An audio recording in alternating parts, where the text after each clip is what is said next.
આમાંથી જોઈને અને આ મેં વચ્ચે મારી વિગત લખી છે, તમારે એ વિગત હટાવીને તમે તમારી વિગત લખવાની છે, બરોબર છે? કે જે તમારી ઓરિજિનલ વિગત છે, તમારા ઉપર શું વીત્યું છે અત્યાર સુધી, એ ઓરિજિનલ વિગત લખવાની. કે લોકડાઉનના કારણે મને તકલીફ થઈ, કોરોના કારણે મને તકલીફ થઈ, આ નોટબંધી થઈ હતી એના કારણે તૂટી ગયો, જે હોય તે એમાં ઓરિજિનલ લખવાની. અને 3 થી 4 પેજ ભરવાના. અમે 2 પેજ લગાવ્યા છે, 3 થી 4 પેજ એમાં ભરવાના.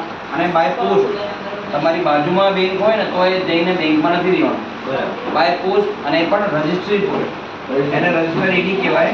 તમે કાં તો પોસ્ટનું જઈને કહી શકો છો કે મારે રજિસ્ટર કરવી છે પોસ્ટમાં, તો 25 થી 30 રૂપિયા થશે તમારું.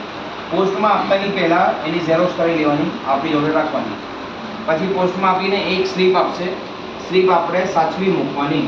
એ તમારો જ્યારે કોર્ટમાં કેસ જશે ત્યારે તમારો માટે એક સબૂત થઈ ગયો, બરાબર છે? અને જે તમે ઝેરોક્સ કરી રહ્યા છે એની પર એને પિન અટેચ કરી દો સ્લીપને, બરાબર? એટલે તમારી પાસે એક સબૂત થઈ ગયું કે તમે બેંકને જાણ કરી દીધી છે, બેંકને જાણ કરી દીધી કે મારી આ તકલીફ છે.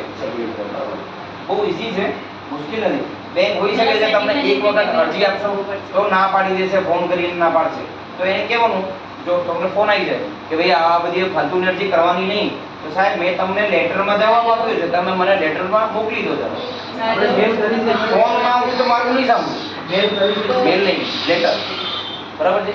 તો હોઈ શકે છે મેનેજરનો ધમકાવવા માટે ફોન આવે તમને, કાં તો રિકવરી એજન્ટ તમારા ઘરે બીજા દિવસે આવી જાય કે આ બધું શું ખાતું લગાવી રાખ્યું છે તમે. તો ભાઈ મેં તને લખીને આપ્યું હતું ને તારી બેંકને, તો તારી બેંકને કે મને લખીને આપ. આપણે એ રીતે જ વાત કરીશું સાથે. એ લોકો તમને તમે કહી દેશે, તમે માની જશો. બેસી જાઓ ને બસ સમજાય છે સાથે. ત્યાં બેસી જ જો, તમારે કેવાનું નહીં, બરાબર? બધાને સાથે સમજાવો, જતા રહો. બધાને આ જ કોમન પ્રશ્ન છે. તો આ એક અરજી આપણે લગાવી છે, અરજીનો નમૂનાની ફોટો પાડી લેવાનો, 3 થી 4 પેજ ભરવાના. અને તમારે બાય પોસ્ટ એમનો સ્ટોરી લખવાની કે ભાઈ મારા જોડે શું થયું, ઓરિજિનલ બીજાને ચેતવીને આ હિસાબે હું પાછો પડ્યો. આ સાહુકાર 70,000 રૂપિયા મારામાં માંગે છે, બરાબર? મેં 70,000ના 3.5 લાખ રૂપિયા. કેટલા ટકા લોન? કેટલા ટકા?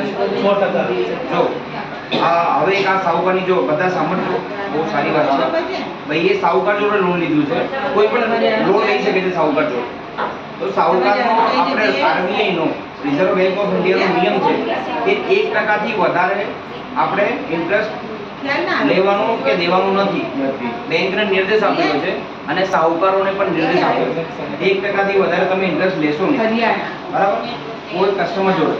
પણ એ જો તમને 6.5% કહે છે તો હાલ એ તમે એના માટે છે ને એફઆઈઆર કરી શકો છો પોલીસ સ્ટેશનમાં. જો તમને બીક લાગતી હોય કે હું પોલીસ સ્ટેશનમાં જઈને પોલીસવાળા મને 50 સવાલો પૂછશે, એના કરતાં શું કરવાનું, કમિશનર ઓફિસ જોઈ છે બધાએ, બરાબર છે?